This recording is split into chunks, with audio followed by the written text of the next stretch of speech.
yoomuun jijjiiramu dheeraaf sirriisa uummata Oromooti gadaan taliigamu warri sabaa ta'ee sagalee wayyabaa filmaata kaati kan hin qabne dhabaa warri sabaa ta'ee sagalee wayyabaa filmaata kaati kan hin qabne dhabaa.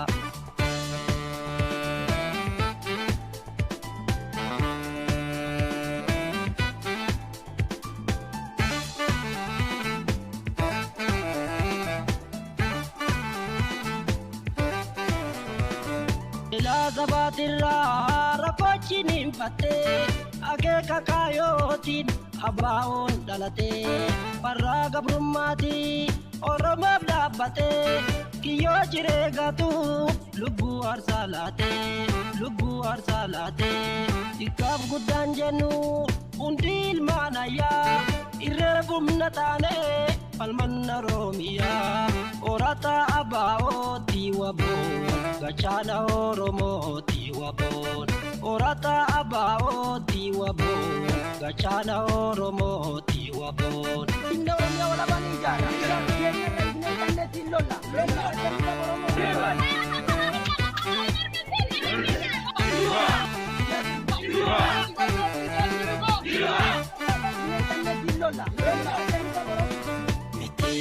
miti awale filachuusa gaaffii deebii sabaa haalli maayyeessa diinni nu balleessuuf isa falanduule waltataa rakkootiin humni isaa dabale yandoonni kulaaraa ittiin nu haleele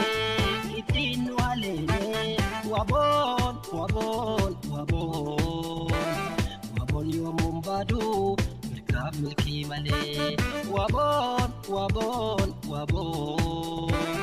waboon yoomuun baaduu diina bada malee waboon yoomuun baaduu antuu bada malee waboon yoomuun baaduu diina bada malee waboon yoomuun baaduu mirgaaf milkii malee akeekaa fi kaayoon abaa'oo yoomuun jijjiiramu dheeraaf sirriisa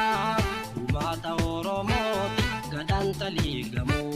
warri sabaa ta'ee sagalee wayyabaa filmaata kaati kan hin qabne dhabaa warri sabaa ta'ee sagalee wayyabaa filmaata kaati kan hin qabne dhabaa.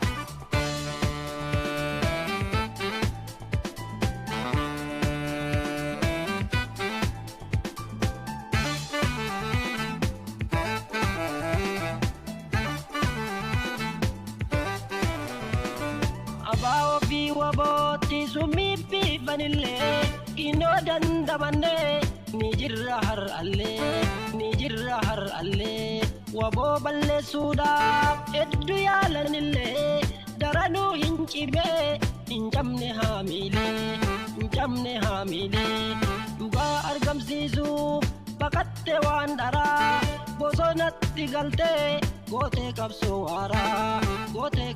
waaraa obsitee taggeesse rakkoo fi gidiraa maqaa keetiin wabooko qabsoon itti teeraa obsitee taggeesse rakkoo fi gidiraa maqaa keetiin wabooko qabsoon itti teeraa jijjiiramaaf jedhee hedduun si baqate beelaa fi deebuutti obaa keessi gate Iftaada jedhanii akka kan kee dhiibu akka sabaa eegdaa galumaa si jibbu qabrummaa buqqisuu dhagaa boraafachaa